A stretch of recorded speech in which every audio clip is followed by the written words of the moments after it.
Hi, in this short video, I'm going to just talk briefly about the basic steps you can take for producing consistent color at your home in your home office and when you're out there working with clients. So the number one step I would say is when you're working with a printer, is to ask them about color management. Ask them if what uh, presets you should be using, or if they have color profiles that they can give you. Ask them for guidance on what's the best color management systems to use with your files, and then they'll be able to guide you with that. Um, I say that's the best because they know what works for their RIP, what works for their presses, and how the colors are produced. So, and it's different for every print shop out there. The second is to calibrate and profile your monitor. So monitors come in all shapes and sizes and qualities, and what you see is not always what you're going to get in a print. So there's calibration systems, which are basically ways of, here we go, I just pulled up a sample of a spider calibration. And this is a device that comes with software, and you plug it into your USB cable port and you hang it on your monitor. And the device, you start the software and it runs through, it shows black and white and all these colors and contrast and sharpness of your monitor. And it measures the color that's being shown out your monitor, and it compares it to what the color should be because of the software that's running it. So if the software says this is pure red and the monitor is showing pure red but with a little bit of blue in it, then it knows that it needs to take a little bit of blue out to show you the pure red. So it's going to create a profile specific to your monitor. A lot of these calibration devices also measure the light that's in the room, so the ambient light, to compare it to what you're seeing on your screen. And these can run anywhere from $150 up to like $1,500.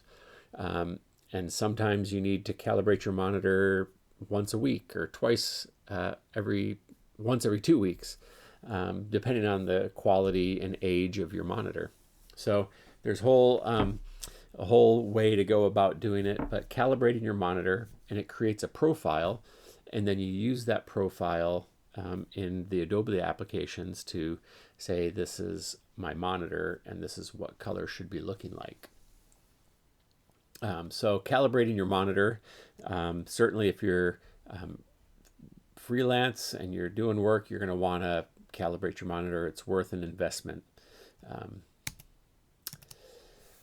Um, Other thing, yeah, so you want to create those color profiles and you add them to your system. If you can get profiles for any of your output devices, that's fine too. If you had your own special printer, you can print out test pages, and there's other calibration devices that you put down on the printed paper and you measure the color there, and then that creates a profile for your printer. But here's where a print shop might give you a profile for the printer. Make sure you turn color management on the Adobe applications. Preview colors using a soft proof. We looked at that within design by showing proof colors and overprint preview. And to make sure that you use color management when you're saving and printing your files. Other things to help with viewing color is really considering your workspace. So make sure you have a consistent light level in your office or your room.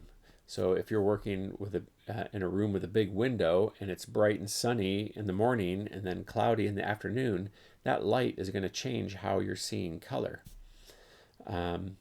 If you're working in a room that has red walls, red is going to change how you see the color on your monitor. Also, the clothing on your shirt, really. If you had a bright yellow shirt on or a bright red shirt on and you're working in front of your monitor, that color can affect how you are seeing the color on your screen.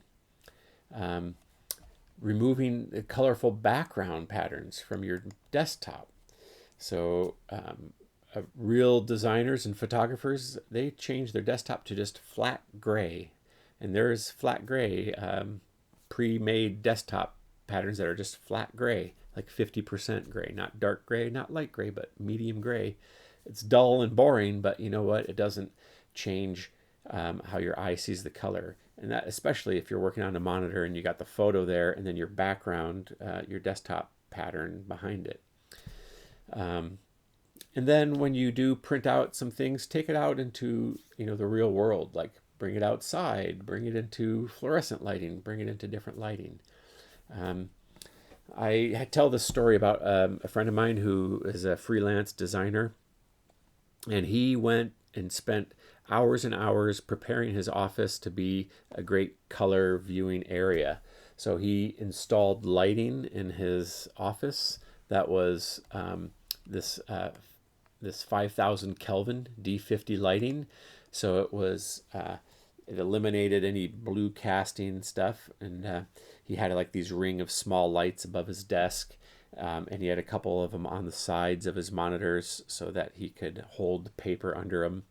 He had his monitors all calibrated, and one day he invited me over, and he's like, "Come check this out," And I go into his office, and it's like stepping onto the bridge of the Enterprise or something, a spaceship, with the lights all perfectly, the neutral walls and everything. And he comes over and he pulls up an image, a design he's been working on with a spot color, and then over to the side, he gets the Pantone book out and he pulls it over to the spot color and under the correct lighting, and just shows me, hey, look at that, and the color matched perfectly from the Pantone in the book to the Pantone on his monitor. And we were so proud of that, But it took a lot of work to create that environment, but he's really serious about it. And so that was all great. And then, you open the window and everything changes. Anyways, these are some tips here on being able to view color consistently. So good luck, and thank you.